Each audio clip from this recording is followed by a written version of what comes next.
Hi, friends. This is Wendy Harrop, and welcome to the Say Yes to Yourself podcast. On the Say Yes to Yourself podcast, you'll hear stories from women just like us who are adding the practice of saying yes in their daily lives in big and small ways, and as a result, are experiencing the truth that everybody wins when you say yes to yourself. Saying yes to yourself is a graceful unfolding, an intentional becoming of the very best version of you. It is my hope that in these conversations, we are able to find our truth and be inspired and empowered to live our very best lives. I'm so excited to go on this journey with you, and I look forward to finding a bit of our own story in each other's.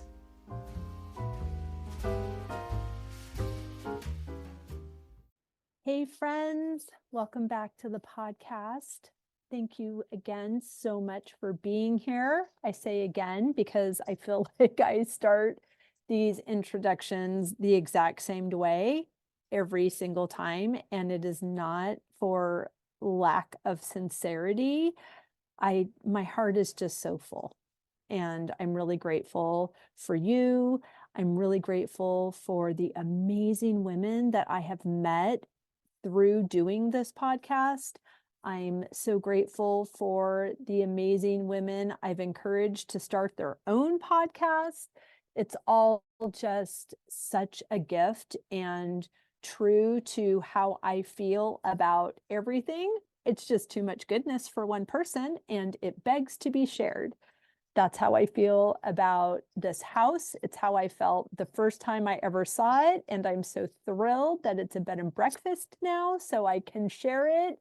And you can even spend the night, which is just dreamy. I feel that way about these amazing experiences that I've had in France, these fantastic collaborators that I've met. And it's just, again, too much goodness for one person. So I make as many opportunities as I can to invite you along for the ride.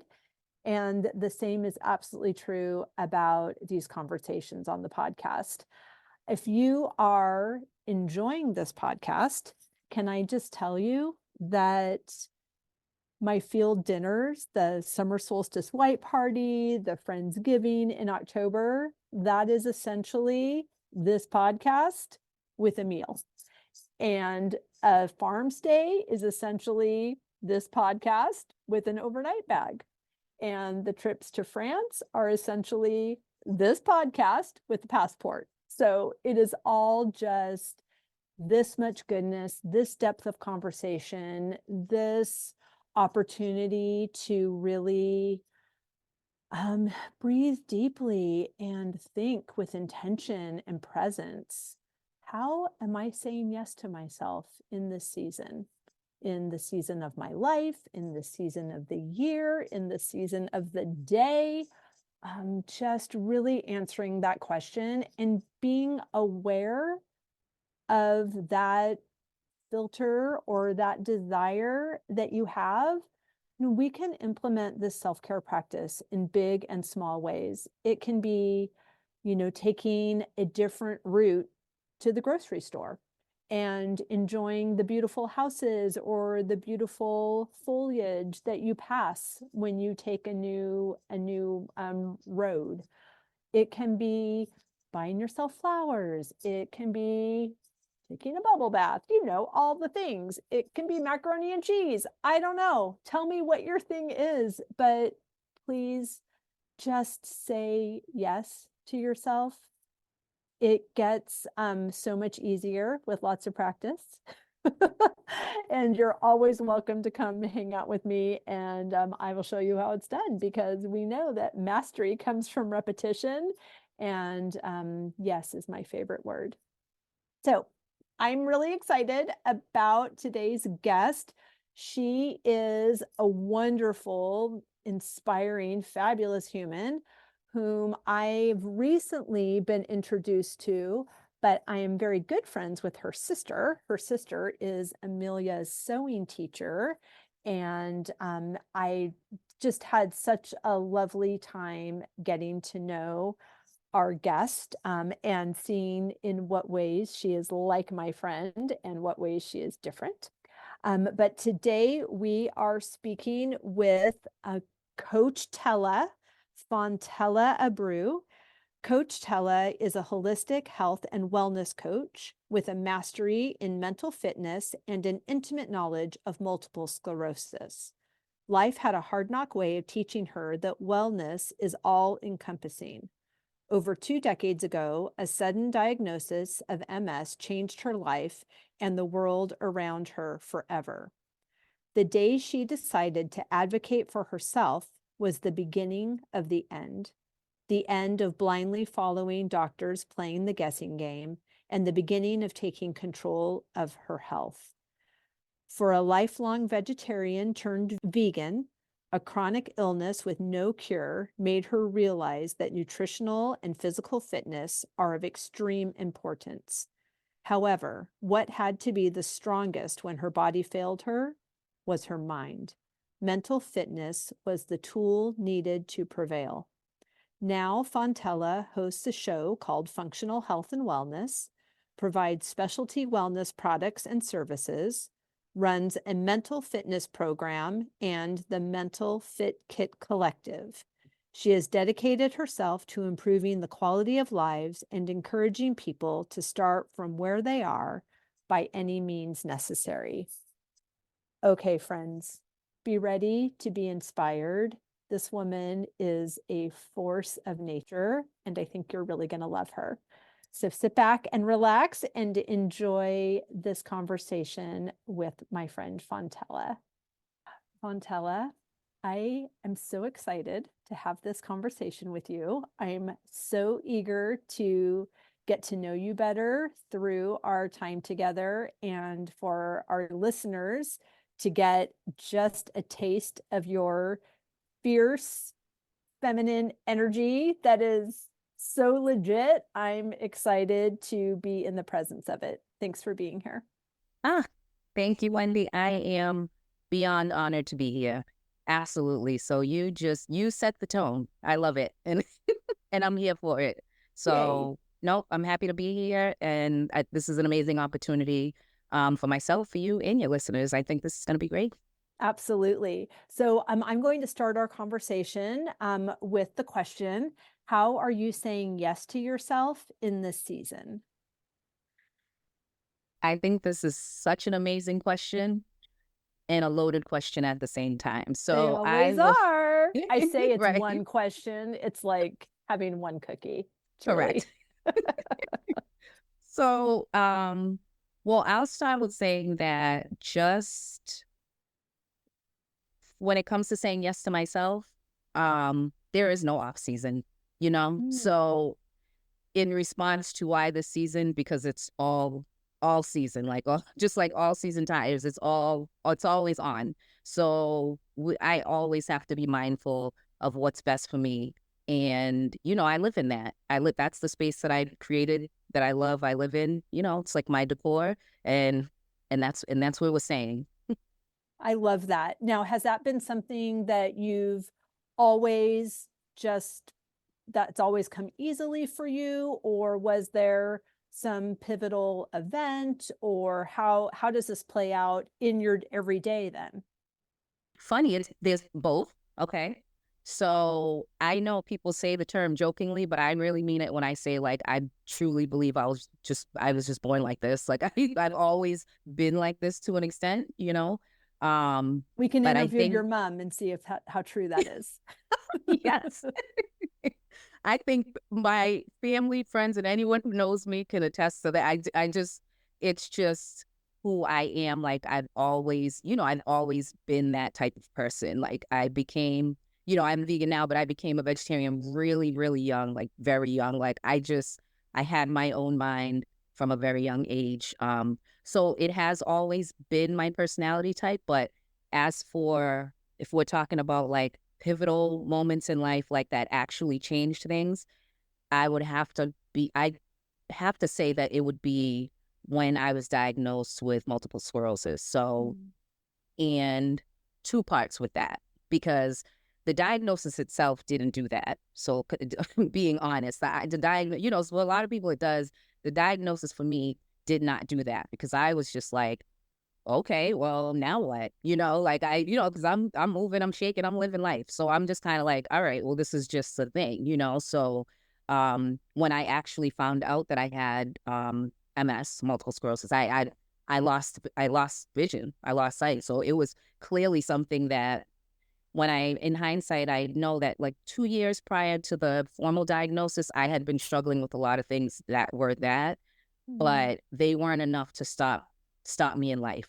And I was like, I just, like I said, I was the way I was. So I had things to do. I was here, I was there, I was doing this, I was doing a lot, just all Right. over. I was always doing community things for myself. Like I always lived the life that I wanted to live. So May I when I ask had, you something about oh, that, sure, please? sure. Because I just want to make sure that I'm tracking. And then, I mean, I know a bit about your story, but I also want to get some clarity around. You said 2 years prior to the formal diagnosis, you were Yes. experiencing some things, but you didn't let that stop you. My question is, were you the only one aware of things that didn't feel right in your body? Or at what point did you loop in some sort of healthcare professional, whether that was Western medicine or holistic medicine? Only because, and the reason I ask is Hmm. because I think women who are overachievers, who are overfunctioners, discount their own needs Oh, in absolutely. their quest to make sure everybody else is fine. I mean, there's women, we'll set ourselves on fire to make sure everybody else in the room is warm enough, like that. Yes. We can be ridiculous. And so I just want to make sure that I'm tracking that. Was this something where you were silencing and not listening or not being available for it? Or was this something that your doctors were just trying to figure out, but you weren't letting the question stop you? No, I literally think I was just so involved in my routine, just in my moving and, my comings and goings that Sure. I didn't realize that it literally wasn't until the diagnosis that I was like, oh, that's what all of this was. Got it. I know No exactly what you ignoring. mean. Yeah. There was no ignoring at all. Like I'm not good at ignoring things like that. Like if anything, I'm better now, but I definitely pay attention. I definitely pay attention to my body, but I think sometimes it's almost like when you live a life being relatively healthy, for the most Hmm. part, Hmm. you don't like you're kind of you're aware but like less aware, like Right. me having a chronic illness makes me zero in on every little thing because now so yes, to answer your question, wasn't ignoring. It was after I was like, oh, that's why The that's more why in this is retrospect. correct. So Yes. then was there a like a medical emergency, or how did, or were you just at your normal? Again, I'm not trying to like pull out bits of a story. I just am really curious so that, because like you, like I'm super active and I actually don't realize how old I am. And this farm, now, Right. spring has come early. I'm getting my body back into the habit of Correct. That working 8 to 10 active mode. hours a day and carrying heavy things, a lot of them over and over. And I want to be mindful of, oh, does this hurt because I've been sitting at my desk recording podcast interviews for 3 months? Or does this hurt because I need to pay attention to something? So I just figure whatever is most personal is most universal. So somebody will want Right. to track with that. Correct. No. And so just like everything else in my life, it was from like 0 to 1,000. So I Okay. think I woke up and I couldn't see. I Oh couldn't my see. gosh. That's so now.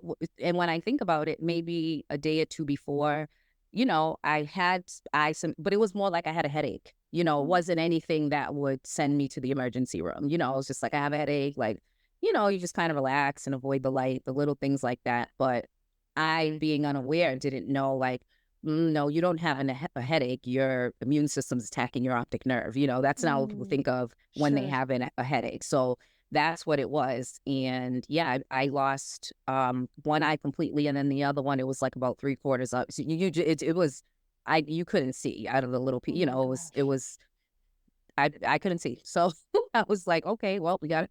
All right, I got to pay attention to this. So Yeah. it was like I, got to the hospital, and and I didn't even like, I still didn't go emergency room. And I can say like, this is where this is where my personality unfortunately comes in. Cause I'm like, no, it's not an emergency. Like someone's actually bleeding, or something. Like, no, I'm still going to my doctor. So I go to the, I get to the doctor and, we're doing all this stuff. So they were good, at least that they were able to get me in like kind of an urgent care situation, but with my doctor's office. And we went, they went through everything. Then they're like, nope. So this was probably one of the worst flares because I didn't know what I had at that time.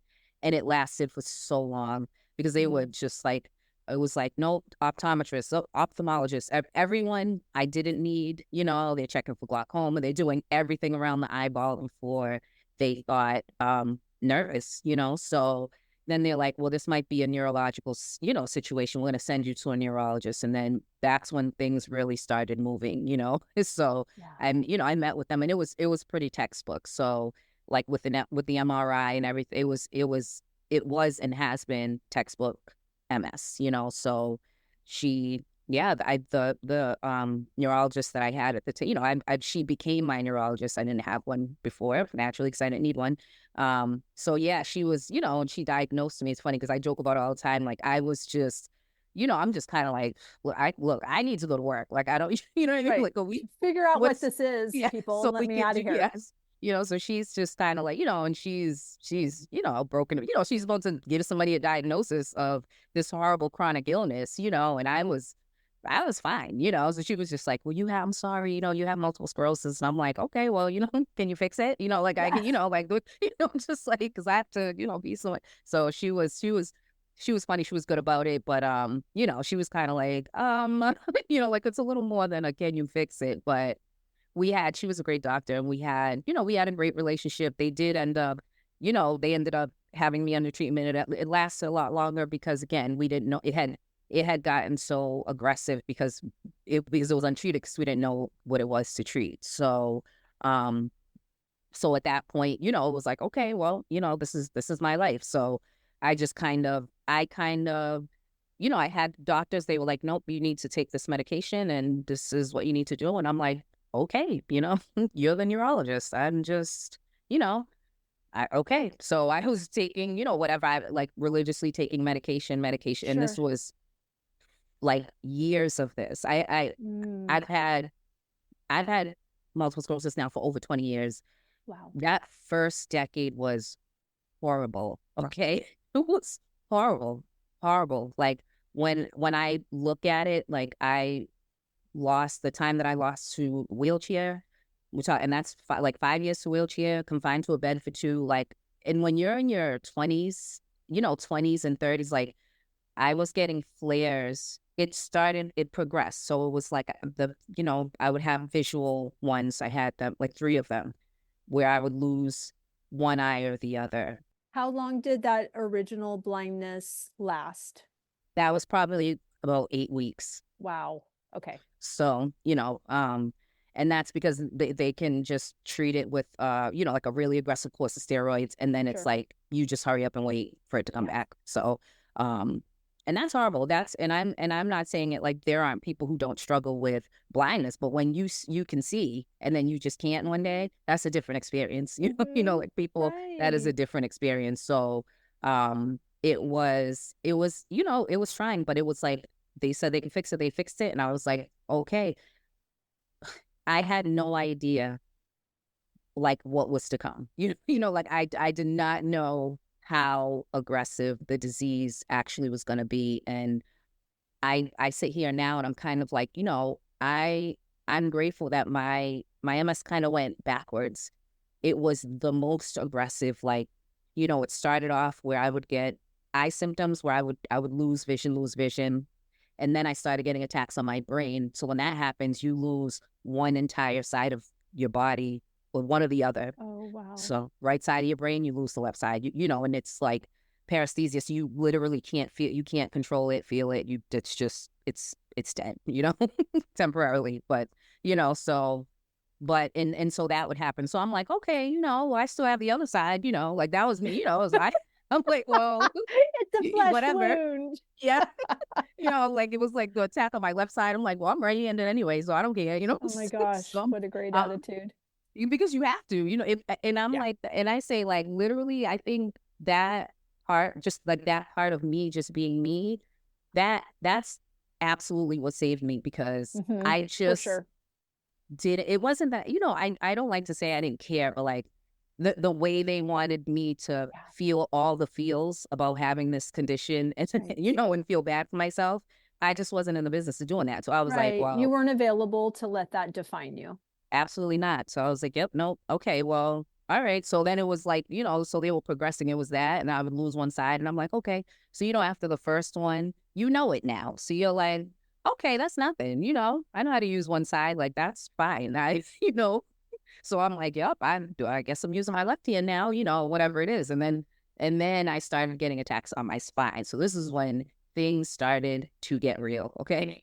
It always was, but the spinal attacks are different. I would lose literally from my shoulders down, Oh gosh. like in the hospital. And that's when you're confined to the bed. Like they have a bed alarm, because you can't even, if I was to fall off of the bed, you can't even stop yourself from falling. Like you literally don't have any control, you know, you just lose control. So that's when, and even still, I can say mine still, I'm like, okay, well, this is different. This is, like, this Right. sucks, Like you're but having an out of body experience. right, you know, and there's a lot happening. So you have, you know, like you're focused on that, but you have to really, I sit now and I think like at that time, had I had the mindset that I have now, and I know a lot of people say that about a lot of things, but literally had I had that mindset, not saying things would be different, but I wonder, because after so many years of that, because this was every year. When I say aggressive, it was every year. Every year I had a flare every year, and 2 years I had two in the same year. Like I spent most of the year being debilitated, you know. So it was just it was horrible, you know. But it was one of those things where you know, it was happening. It was happening. I was getting these attacks on my spine. So I was like, you know, I was like always getting sick, always getting sick. I was switching medications. You know, I was doing whatever they said. And I will cut to the chase when I say I think 2009, my doctor was like, we need to treat you with chemo. And I was like, absolutely not. You know, she's like, well, I can give you. And it's like, no, I don't want it. I don't need the literature, you know, like, because when they were using, you know, like now things are different, and they pretty much still use chemo. They just hide it in a pill. But, you know, like they were using old school chemo that you would use to blast away a tumor, you know.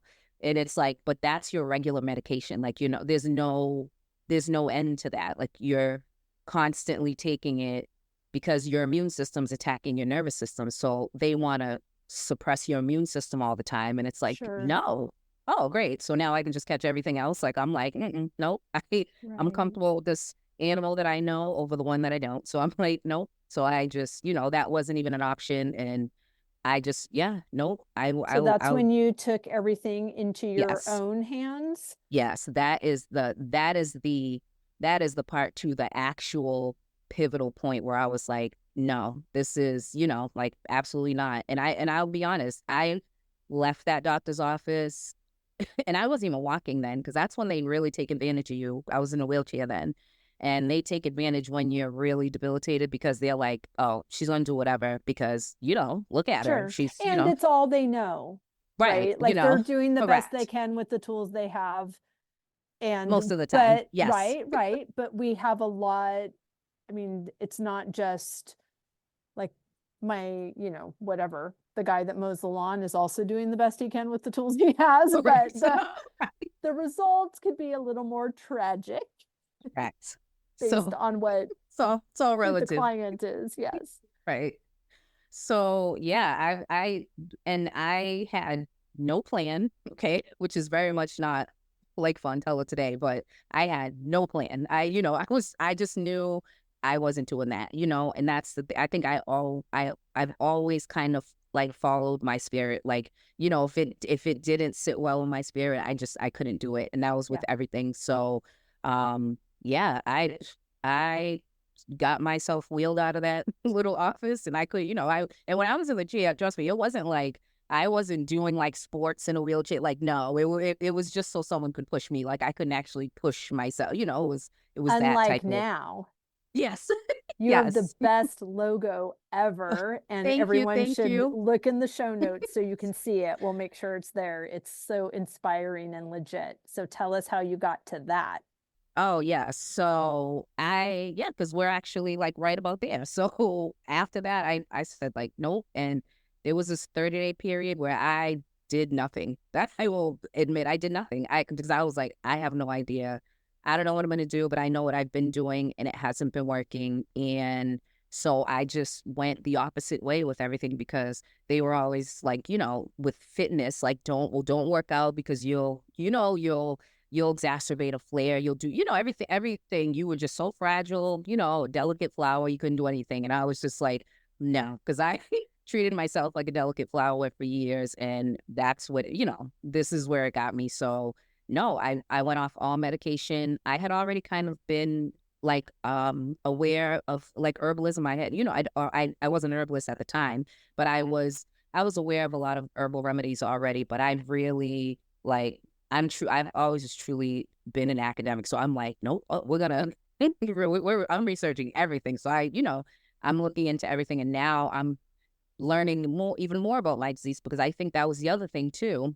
I Mm, learned just like as much as I needed to, sure. with it beforehand. But now I'm like, nope, I have to literally get my own degree in this. And, so then I started thinking of, well, what's actually happening, and what herbal remedies can I use, to prevent this, because we like preventative action. We don't like to wait until I get sick. And then, we don't like sick Sure. care. So, but yeah, nope, I was like, so now this is 2009, and we're going, it's year by year. The following year, mind you, I'd had attacks on my spine every year up until, um, well, for the last leg end of that period.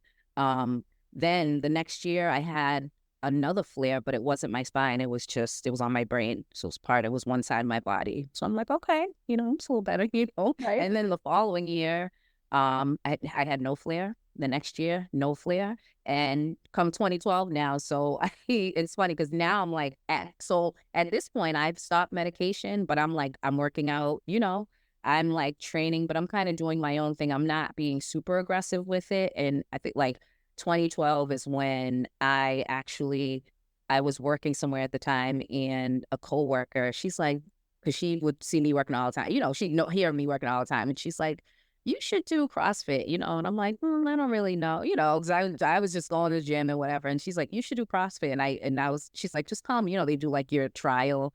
And I went that one day, and just like, the coach was even like, oh my God, because they make you do things. They're like, see, can you do a push-up? Can you do this? Or can you do whatever? And I remember like, I think I did like 18, or so. It was something crazy Oh where it my was like, word. and I did, that's what I'm saying. It was crazy. Like, because I didn't do that. I'm like, even that I was working out, I wasn't doing push-ups. Like, I just wasn't doing that kind of workout. And, yeah, so I started, started CrossFitting. So started CrossFitting that, and that was my thing. I, realized I learned the appreciation for functional movement, Hmm. and I realized that what really works for my body is actual weightlifting. So I ended up doing CrossFit for probably about 5 or 6 years. The woman who actually, who's my friend now, she was like, oh, the one that say you should do CrossFit, she actually does photography as well. So she one day, I'm there and I'm doing all, I'm handstand walking, I'm doing everything. For someone who wasn't doing all this stuff. So one day I'm like, huh, I should do a handstand on my wheelchair. Cause Yeah, I you was just like, should. that would, I'm like that for me, it was symbolic for me. So, Mhm. I was like, so I was talking to her and she's like, yeah, let's do it. I'll take a picture, she brought her camera and we took it right at the gym. It wasn't like a one shot deal. It was tough. It was tough to be in that position on that on those wheels, let's say that. But we landed the shot and I It's was so super good. excited about it. I know I loved it. And then after I was like, that's when once I had my business, I'm like, oh, I know what my logo is, like that is but yeah, so it's off of that actual picture. And in this time, in this, I'm telling you, this place where I was working is huge because it was another coworker that was like, hey, I hear you CrossFitting and doing all this stuff. Like, you should do this bike ride with me. And I was like, sure. I would even ask questions if someone was like had some kind of fitness. I'm like, sign me up, So I'm like, sure, why That's how not? I am about travel. So Someone invited yes, me to go to their, can you bring a group of people to my bed and breakfast in Italy? You bet. right. Do you want to know Just more about it? Nope. nope. I'm in. Right. Right. It's like, as long as that's your lane and that's your speed, I was fine. I mean, granted, with this, I probably, like I probably should ask a couple questions, like, how long is it? Because it was a 150-mile bike ride, but Oh, geez. yeah. So, so you don't go couch to 150-mile bike ride, but we did. So, but I mean, I didn't have a bike. I didn't, I didn't have anything. I was like, sure. But I ended up, I bought a bike and I did it. So I was like probably, I don't want to say dead last, but I did it. That's what, That's that's what we're going to say. awesome. I finished. I finished. Yes. When I signed up for the bike ride, I signed up normal and the organization called me and they're like, hey, hi, I'm, whatever. And I see you signed up for this, this race and blah, blah. And I'm like, yeah, and in my head, I'm thinking like, gee, do they call everybody? Like, that's weird. It's like thousands of riders, And so, the P is like, yeah. So they ask these weird questions. They're like, oh, have you done this before? And I'm like, no. And they're like, oh, have you done any races before? And I'm like, no.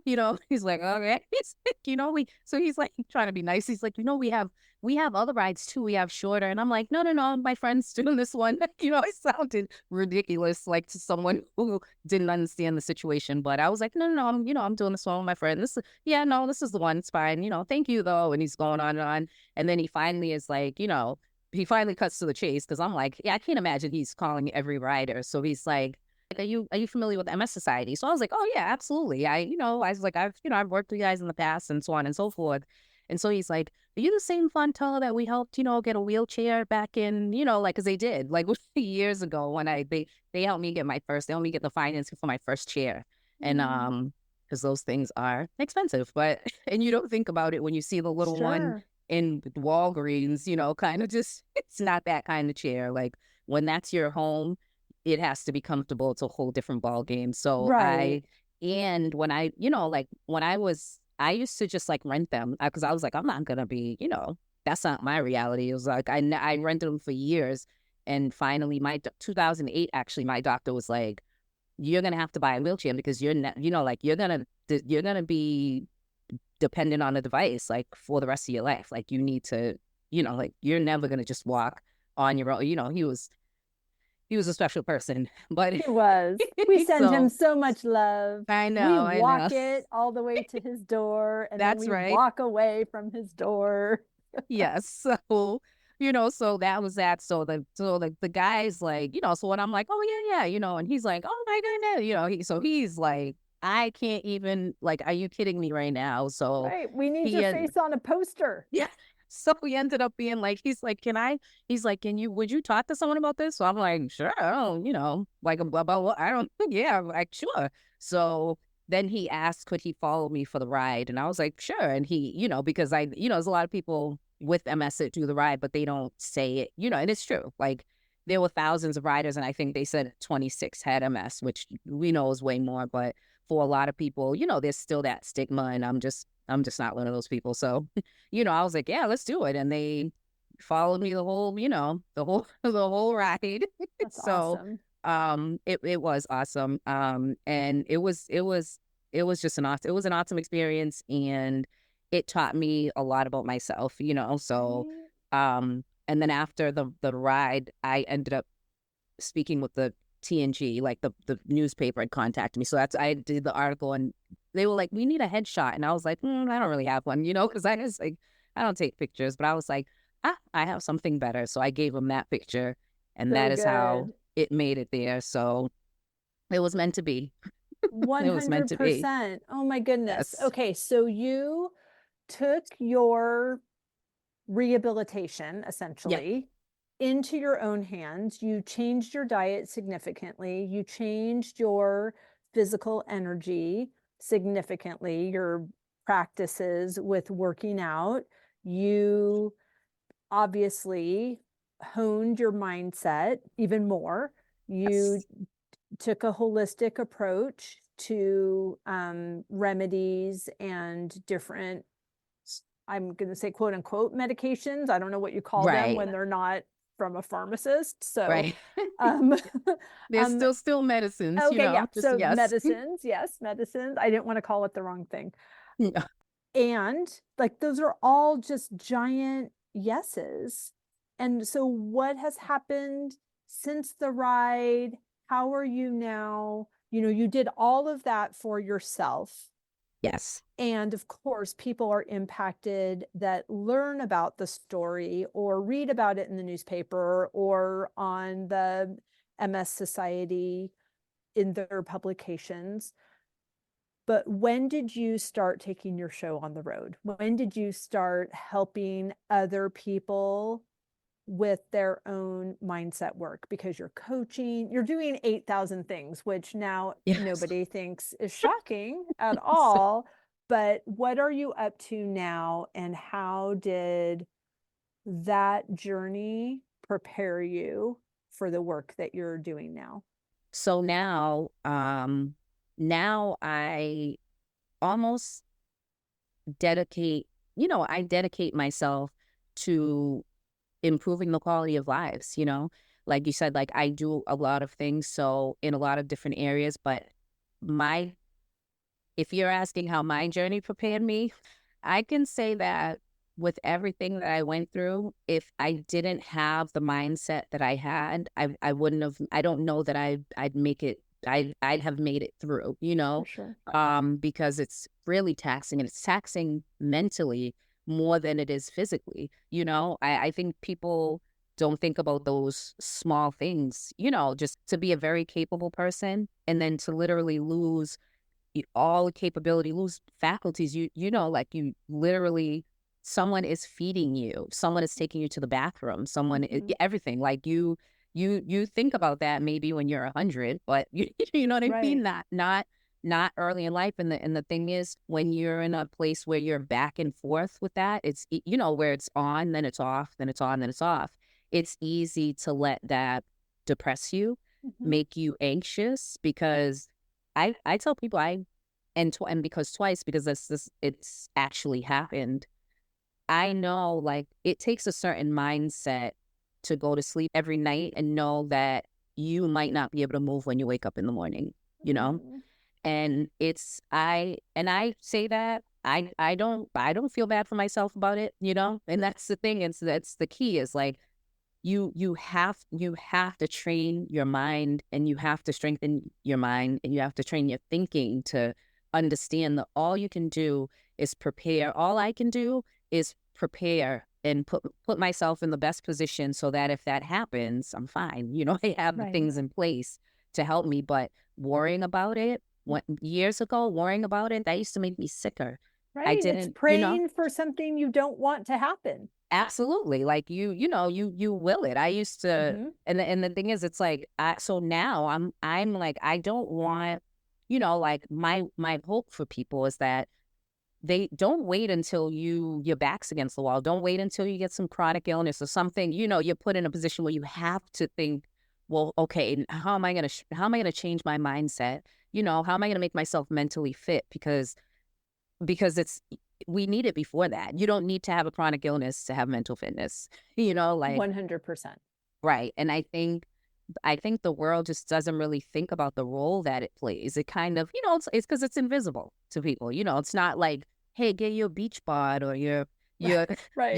your 8-pack abs or whatever. Someone's like, ooh, sign me up. And it's like they'll jump to that program. But if I'm like, hey, how's your mental fitness? Like I'd love to help you build a mental fitness toolkit, because I think it's important to have those tools. And that would have made my first decade with MS a lot smoother if I had the tools in place, to be able to deal with these things. But you just, enduring and actually dealing with things in a way that's it's functional for you, and Sure. and it works for your best interest. They're different things. People think as long as they made it out of the mud that they are like, ooh, I dealt Mm, with that. It's like, no, you endured, like you went through it, mm. That's an but interesting distinction, the yes, dealing with compared to enduring it.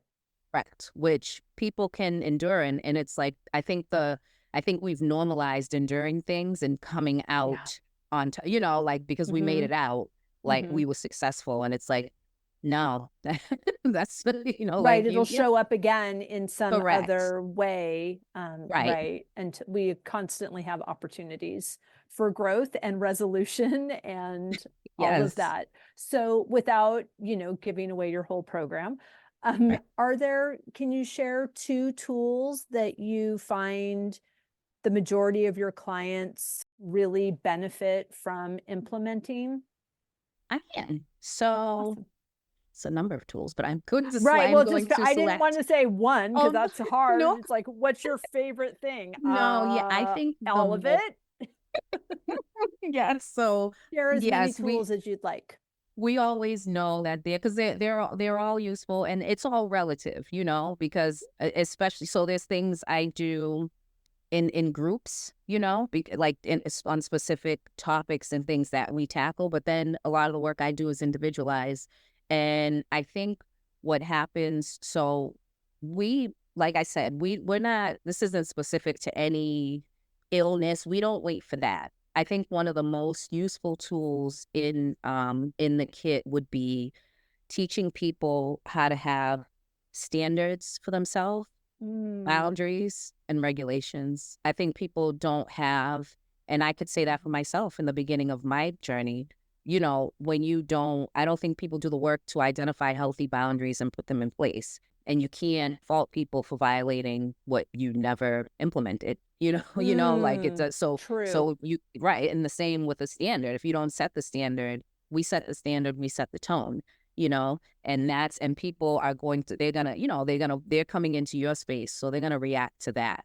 I think once people learn how to do that, it changes lives, because it changes Mm, how you meet every single situation. And that's huge. I think it's just, anyone who knows me knows, like, my biggest pet peeve is winging it, so I teach people how to identify, standards for themselves and stand for something. And then the other thing is, I teach people how to plan, because I am a planner, and there's an art to planning, like in life, so that we can go through life doing the things that we do, actually seeing the things we want to come into our lives. Because I think, like I say, people like a lot of vision boarding, and then it stops right there. mhm. That's one piece, but it's like, that's nice on the board. How you gonna get there? So it's showing people that, like, so it has a lot of moving parts to it, but it's definitely something that fits into everyone's life in the way that it's supposed to, because I think we forget to create a safe and peaceful space for ourselves. Mm, right. Because we have to live here. Like Yeah. so we control the environment, and it's showing people how to do that as well, instead of living in the environment that was set for them. I love that. Thank you so much. Yeah, I have loved this conversation, Fontella. Your vulnerability in sharing your story, but also the mic drop of these really beautiful tools that are based in intention, based in presence, based in an inner knowing of what is important to your client, and then absolutely. helping them get to where they want to go by becoming who they need to be of the person that has those things. So like Correct. it's not really, how do I get this thing? It's how do I become the woman that has that thing? Correct. Because it's about being ready, like Mhm. we're ready for all situations, and Right. we're, I'm always going to show up as I am. Mhm. I don't think I could help it if I tried, so it's important that people, and that's one thing I love about your podcast and just everything that you do, because you believe in the art of curating things, curating experiences, and just everything, and I feel like people should feel that way about themselves, Right. Yes, like they should. Right. And it's okay to have that mindset for your own self. And then you will attract what should be in your space, and you'll be around like minds. And that's how it's not. And you won't be for everyone. I tell people, Right. like, you won't be for everyone once you establish yourself, but that's okay. You weren't supposed to be. Well, spoiler alert, you're already attracting everything that you are. So if you're not happy with what you're attracting, Correct. guess whose fault that is? It's not Right. everybody else. You're just the Pied Piper to the wrong crowd. So Correct. it's it's within us. All the answers are within us. All that we need is within us because we're made in the image of our creator. So all of that is in us. And Absolutely.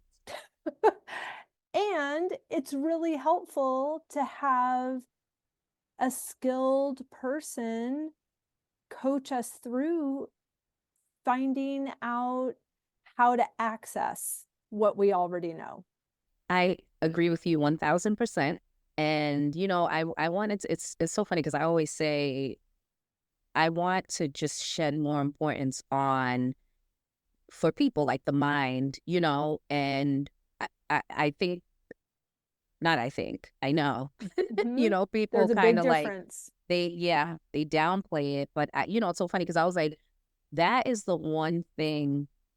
Like I said, I am not a fan of winging it in life. Like my life has not afforded me the courtesy of being like, you can just figure out when you get there. Like, no, I'm all set. I've been there, and I'm all set. I don't, like, why not prepare? Like, I believe in functional everything. So it's like, the one thing that people are always trying to wing it with is things like that. Like, is even if someone knows they need to change their thinking and we rewire their brain, why wouldn't you consult a professional?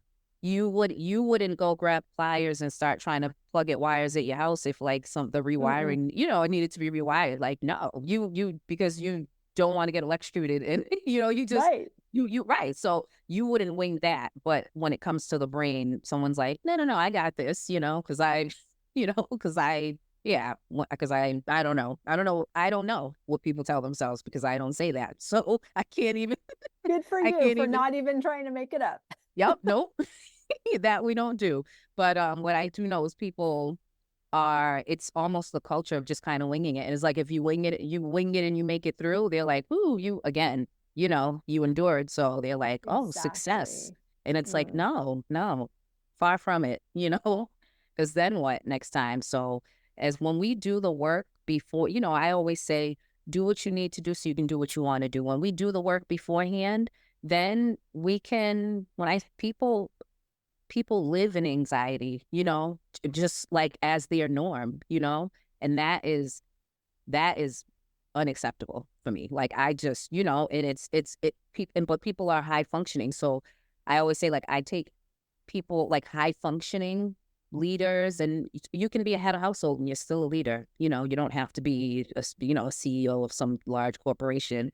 High functioning leaders that function, with their anxiety, and turn them into highly functional leaders minus the anxiety. Mm. We want you to be highly functional without the anxiety, you at peace, where it's almost coming natural to you because you have these tools to exist in this space effortlessly. Like, it's just, and it will be effortlessly, because once you change your thinking, you think a certain way, you move a certain way, so I think my mindset is everything. One last thing I'll add is I because I gave you everything about my disease and before, the past and how horrible it was, but I actually had a flare during the pandemic. I'd been fine for a while, and then bam, pandemic hit, and I had a flare. That flare was, you asked me, absolutely stress induced. There was a lot going on. It was just a lot, and and that's the thing. It can happen at any time. So it's a disease that I have. I'll always have it, and it's my job to manage it. It's my job to manage it, so it doesn't. So I'm in control here. But it's you never know. It's always going to try to do what it does. So what I can say, the difference between this last flare during the pandemic was my mindset, because versus the last time, I mean, like, and it was a horrible flare. It was a horrible flare. I was hospitalized for a while. And but it's I'm not gonna use the H word and say I was happy, but I was content. Like I knew, Yeah. because I knew what I needed to do. There wasn't any anxiety about, well, I'm like, how long is this? It was none of that. It was Right. like, okay, and I mean, literally, like they had closed the gym down because of COVID. So think about it. You're there for something, and you need rehab to get better, but they have closed the facility for you to rehabilitate yourself. And I'm like, oh, Mm. that's a setup. Nope. So Mm-hmm. but no, it's so funny because the people I had, like the team I had, they were great because they absolutely entertained me. And, I was laying there as long as I could, but the second I could move, and like, this is the part that I want people to just like, I want them to employ that in their own lives, like always controlling what's within your power, and we don't worry about what's out of our power. We Right. don't waste time there. But I remember, because there was no rehab, I would ask every staff that came in if they could bring me tissue, and I would have this tissue, because now I have my upper body, I can kind of move. I have this tissue, and then I had the waste basket, and I used to like ball it up and toss it in the basket, because I remember I wasn't able to move any of this, so my dexterity, everything is off. It was horrible. There was a lot of tissue on the floor. We'll say that. There was a lot of tissue on the floor, but some made it into the basket, and the point is, like, I was determined. Like, I couldn't walk still. I couldn't get off the bed. I would move those pillows, and I would do sit-ups, like just laying. It was because I was like, I can do that. I can move the top of my Wow. body, So That's it was, amazing. it was just those things. I had my nurse and my like my PCA, take me into the hallway and walk me from like the window to the door jam. Like, and it was not graceful, but I needed to. This is once I was able to move, like with the cane and Sure. with assistance. But I knew if I wasn't at least mimicking this movement, I wasn't going to get it back, Mm. So, and it's people doing that in their own lives, just with Sure. Getting things like ready whatever. to get ready. Yep, Being ready to be exactly. ready. Yeah. Yes, Oh, yes, that's so always. great. Well, tell people how they can find you, how they can follow you. Are you accepting new clients? Tell us all the things. Yes. So healthcoachtella.com is the website where you'll be able to find all my wellness tea, well, whatever's in stock, my wellness teas, my CMOS, different products that I have that I live by that saved my life. So I share my blends and things like that with the world. And then I also there's a contact link where you can contact me. You can do a consultation, because I do the mental fitness program, and I'm actually launching, I don't want to say the date, but soon launching. I'm going to do a master class, and I'll be launching that at the same time as a Facebook group for, it's called the Mental Fit Kit Collective. So I think it would be of great benefit to many people to be a part of it, because this is where we will be in a space where we discuss the beauty of mental health, mental fitness, and how we can obtain those tools for our own lives. Oh my gosh, I So love it. We will link everything in the show notes. Thank you so much for your thank time. Thank you. you for your courage and for your I almost said insane determination. I'm going to say inspiring determination. I'll take all of them. It's Yes. it's Thank you. so good. And I love that you're not keeping it all to yourself. Absolutely not. No. Thank you Thank you for so being much, here. Wendy. This is awesome. Thank you. Thank you.